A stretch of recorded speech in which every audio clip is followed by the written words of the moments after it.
भारत माता की, भारत माता की, भारत माता की। महाराष्ट्र के लोकप्रिय मुख्यमंत्री एकनाथ शिंदे जी, केंद्रीय मंत्रिमंडल के मेरे साथी अनुराग ठाकुर, भारती पवार, निशित प्रामाणिक, महाराष्ट्र के डिप्टी सीएम देवेंद्र फडणवीस, अजित पवार जी, सरकार के अन्य मंत्रीगण, अन्य महानुभाव और मेरे युवा साथियों, आज का ये दिन भारत की युवा शक्ति का दिन है। ये दिन उस महापुरुष को समर्पित है जिसने गुलामी के कालखंड में भारत को नई ऊर्जा से भर दिया था। ये मेरा सौभाग्य है कि स्वामी विवेकानंद की जयंती पर मैं आप सब नौजवानों के बीच नासिक में हूं। मैं आप सभी को राष्ट्रीय युवा दिवस की शुभकामनाएं देता हूं। आज ही भारत की नारी शक्ति की प्रतीक राजमाता जिजाऊ मां साहब की भी जन्म जयंती है। राजमाता जिजाऊ मांसाहेब यांच्या जयंतीदिनी त्यांना वंदन करण्यासाठी मला महाराष्ट्राच्या वीरभूमीत येण्याची संधी मिळाली, याचा मला अतिशय आनंद आहे। मी त्यांना कोटी कोटी वंदन करतो। साथियों, ये केवल एक संयोग नहीं है कि भारत की अनेक महान विभूतियों का संबंध महाराष्ट्र की धरती से रहा है। ये इस पुण्य भूमि का, इस वीर भूमि का और इस तपोभूमि का प्रभाव है। इस धरती पर राजमाता जिजाऊ मां साहब जैसी मातृशक्ति ने छत्रपति शिवाजी महाराज जैसे महानायक को गढ़ा। इसी धरती ने देवी अहल्याबाई होलकर, रमाबाई अंबेडकर जैसी महान नारियां हमें दी। इसी धरती ने लोकमान्य तिलक, वीर सावरकर, आनंद कन्हेरे, दादा साहब पोटनीस, चाफेकर बंधु जैसे अनेक सपूत हमें दिए। नासिक पंचवटी की इस भूमि में प्रभु श्री राम ने काफी समय बिताया था। मैं आज इस भूमि को भी नमन करता हूं, श्रद्धापूर्वक प्रणाम करता हूं। मैंने आह्वान किया था कि जनवरी तक हम सभी 22 जनवरी तक हम सभी देश के तीर्थ स्थानों की, मंदिरों की साफ सफाई करें, स्वच्छता का अभियान चलाएं। आज मुझे कालाराम मंदिर में दर्शन करने का, मंदिर परिसर में सफाई करने का सौभाग्य मिला है। मैं देशवासियों से फिर अपना आग्रह दोहराऊंगा कि राम मंदिर में प्राण प्रतिष्ठा के पावन अवसर के निमित्त देश के सभी मंदिरों में, सभी तीर्थ क्षेत्रों में स्वच्छता अभियान चलाएं, अपना श्रमदान करें। मेरे युवा साथियों, हमारे देश के ऋषियों, मुनियों, संतों से लेकर सामान्य मानवी तक सभी ने हमेशा युवा शक्ति को सर्वोपरि रखा है। श्री अरविंदो कहते थे कि अगर भारत को अपने लक्ष्य पूरे करने हैं तो भारत के युवाओं को एक स्वतंत्र सोच के साथ आगे बढ़ना होगा। स्वामी विवेकानंद जी भी कहते थे, भारत की उम्मीदें भारत के युवाओं के चरित्र, उनकी प्रतिबद्धता पर टिकी है, उनकी बौद्धिकता पर टिकी है।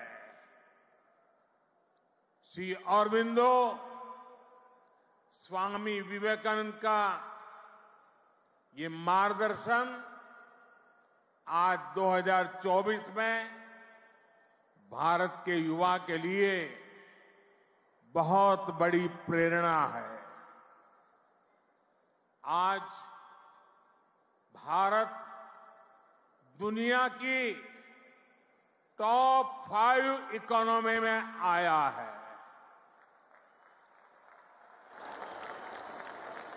तो इसके पीछे भारत के युवाओं की ताकत है। आज भारत दुनिया के टॉप 3 स्टार्टअप इकोसिस्टम में आया है, तो इसके पीछे भारत के युवाओं की ताकत है। आज भारत एक से बढ़कर एक इनोवेशन कर रहा है। आज भारत रिकॉर्ड पेटेंट फाइल कर रहा है।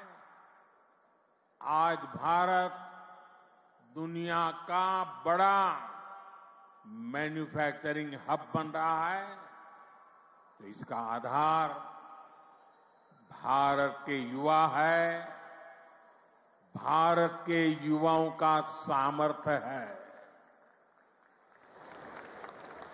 साथियों, समय हर किसी को अपने जीवन काल में एक सुनहरा मौका जरूर देता है।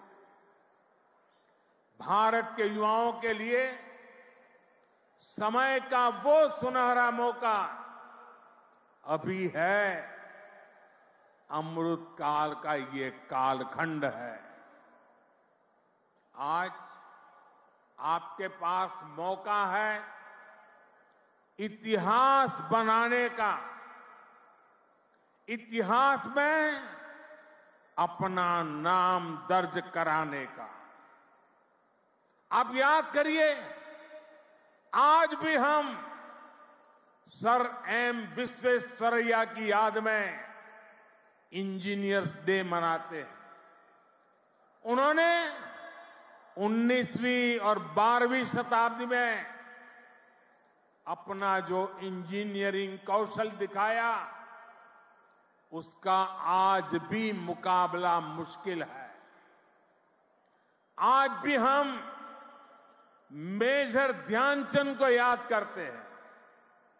उन्होंने हॉकी की स्टिक से जो जादू दिखाया, वो आज तक लोग भूल नहीं पाए। आज भी हम भगत सिंह, चंद्रशेखर आजाद, बटुकेश्वर दत्त जैसे अनगिनत क्रांतिकारियों को याद करते हैं। उन्होंने अपने पराक्रम से अंग्रेजों को पस्त करके रख दिया था। आज हम महाराष्ट्र की वीर भूमि पर हैं। आज भी हम सभी महात्मा फुले, सावित्रीबाई फुले को इसलिए याद कर रहे हैं क्योंकि उन्होंने शिक्षा को सामाजिक सशक्तिकरण का एक माध्यम बनाया। आजादी के पहले के कालखंड में ऐसे सभी महान व्यक्तित्वों ने देश के लिए काम किया। वो जिए तो देश के लिए, वो जूझे तो देश के लिए, उन्होंने सपने संजोए तो देश के लिए, उन्होंने संकल्प किए तो देश के लिए, और उन्होंने देश को नई दिशा दिखाई। अब अमृत काल के इस कालखंड में आज वो दायित्व आप सभी मेरे युवा साथियों के कंधों पर है। अब आपको अमृत काल में भारत को एक नई ऊंचाई पर ले जाना है। आप ऐसा काम करिए कि अगली शताब्दी में उस वक्त की पीढ़ी आपको याद करे, आपके पराक्रम को याद करे। आप अपने नाम को भारत और पूरी दुनिया में, दुनिया के इतिहास में स्वर्ण अक्षरों में लिख सकते हैं। इसलिए मैं आपको 21वीं सदी के भारत की सबसे सौभाग्यशाली पीढ़ी मानता हूं। मैं जानता हूं आप ये कर सकते हैं। भारत के युवा ये लक्ष्य हासिल कर सकते हैं। मेरा सबसे ज्यादा भरोसा आप सभी पर है, भारत के युवाओं पर है।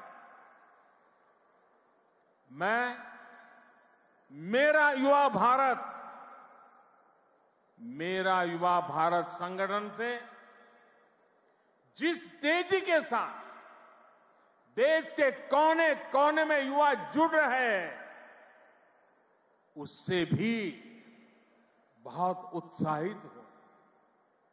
मेरा युवा भारत, माय भारत संगठन की स्थापना के बाद ये पहला युवा दिवस है। अभी संगठन को बने 75 दिन भी पूरे नहीं हुए हैं और 1 करोड़ 10 लाख के आसपास युवा इसमें अपना नाम रजिस्टर करा चुके हैं।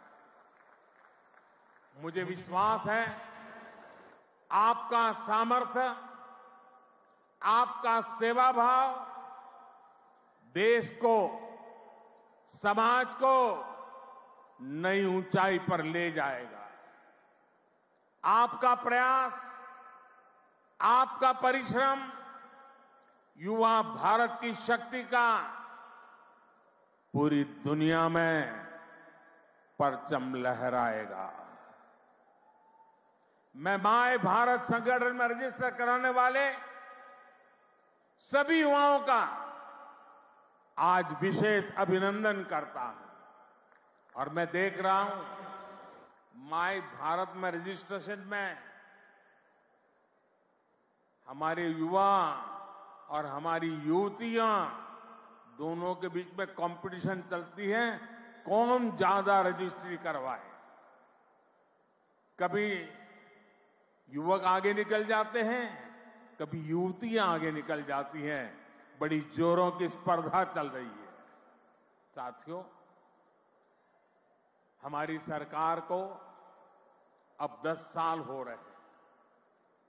इन 10 वर्षों में हमने पूरा प्रयास किया है कि युवाओं को खुला आसमान दे, युवाओं के सामने आने वाली हर रुकावट को दूर करे। आज चाहे शिक्षा हो, रोजगार हो, एंटरप्रेन्योरशिप या इमर्जिंग सेक्टर्स हो, स्टार्टअप्स हो, स्किल्स या स्पोर्ट्स हो, देश के युवाओं को सपोर्ट करने के लिए हर क्षेत्र में एक आधुनिक, डायनेमिक इकोसिस्टम तैयार हो रहा है। आपको 21वीं सदी की आधुनिक शिक्षा देने के लिए नई राष्ट्रीय शिक्षा नीति लागू की गई है। युवाओं के लिए अब देश में आधुनिक स्किलिंग इकोसिस्टम भी तैयार हो रहा है। हाथ के हुनर से कमाल करने वाले नौजवानों की मदद के लिए पीएम विश्वकर्मा योजना शुरू की गई है। पीएम कौशल विकास योजना की मदद से करोड़ों युवाओं को स्किल से जोड़ा गया है। देश में नए आईआईटी, नए एनआईटी लगातार खुलते जा रहे हैं। आज पूरी दुनिया भारत को एक स्किल्ड फोर्स के रूप में देख रही है। विदेश में हमारे युवा अपना कौशल दिखाया पाए, इसके लिए सरकार विदेश जाने वाले युवाओं को ट्रेनिंग भी दे रही है। France, Germany, UK, Australia, Italy, Austria जैसे अनेक देशों के साथ सरकार ने जो मोबिलिटी समझौते किए हैं, उसका बड़ा लाभ हमारे युवाओं को मिलेगा। साथियों, युवाओं के लिए नए अवसरों का आसमान खोला जाए, सरकार इसके लिए हर क्षेत्र में पूरी शक्ति से काम कर रही है। देश में ड्रोन सेक्टर के लिए नियम सरल बनाए गए हैं। सरकार आज एनिमेशन, विजुअल इफेक्ट्स, गेमिंग और कॉमिक सेक्टर्स को प्रमोट कर रही है। एटॉमिक सेक्टर, स्पेस और मैपिंग सेक्टर को भी खोला गया है। आज हर क्षेत्र में पिछली सरकारों से 2 गुनी, 3 गुनी रफ्तार से काम किया जा रहा है। ये जो बड़े बड़े हाईवे बन रहे हैं, वो किसके लिए है? आपके लिए, भारत के युवाओं के लिए। ये जो नई नई वंदे भारत ट्रेनें चल रही है, वो किसकी सहूलियत के लिए? आपके लिए, भारत के युवाओं के लिए। हमारे लोग विदेश जाते थे, वहां के पोर्ट, वहां के एयरपोर्ट देखकर सोचते थे कि भारत में ऐसा कब होगा। आज भारत के एयरपोर्ट्स दुनिया के बड़े से बड़े एयरपोर्ट का मुकाबला कर रहे हैं। कोरोना के समय आपने देखा है, विदेशों में वैक्सीन के सर्टिफिकेट के नाम पर कागज थमाया जाता है। ये भारत है जिसने हर भारतवासी को वैक्सीन लगाने के बाद डिजिटल सर्टिफिकेट दिया। आज दुनिया के कितने ही बड़े देश हैं जहां पर लोग मोबाइल डेटा इस्तेमाल करने से पहले 100 बार सोचते हैं। वहीं आप भारत के युवा हैं जो इतना सस्ता मोबाइल डेटा इस्तेमाल कर रहे हैं कि दुनिया के लोगों के लिए अजूबा है, कल्पना से परे है। साथियों, आज देश का मिजाज भी युवा है और देश का अंदाज भी युवा है। और जो युवा होता है वो पीछे नहीं छोड़ता, पीछे नहीं चलता, वो स्वयं लीड करता है। इसलिए आज टेक्नोलॉजी की फील्ड में भी भारत फ्रंट से लीड कर रहा है। चंद्रयान और आदित्य L1 उसकी सफलता हमारी आंखों के सामने है। Made in India INS Vikrant जब समंदर की लहरों से टकराता है तो हम सभी का सीना चौड़ा हो जाता है। जब लाल किले से मेड इन इंडिया तोप गरजती है तो देश में एक नई चेतना जग जाती है। जब भारत में बना फाइटर प्लेन तेजस आसमान की ऊंचाई नापता है तो हम गर्व से भर जाते हैं। आज भारत में बड़े बड़े मॉल से लेकर छोटी छोटी दुकान तक हर तरफ UPI का इस्तेमाल हो रहा है और दुनिया हैरान है। अमृतकाल का आरंभ गौरव से भरा हुआ है। अब आप युवाओं को इस अमृतकाल में इससे भी आगे लेकर जाना है, विकसित राष्ट्र बनाना है। साथियों, आपके लिए ये समय सपनों को विस्तार देने का समय है। अब हमें केवल समस्याओं के समाधान नहीं खोजने हैं, हमें केवल चुनौतियों पर विजय नहीं पानी है, हमें खुद अपने लिए नए चैलेंजेस तय करने होंगे।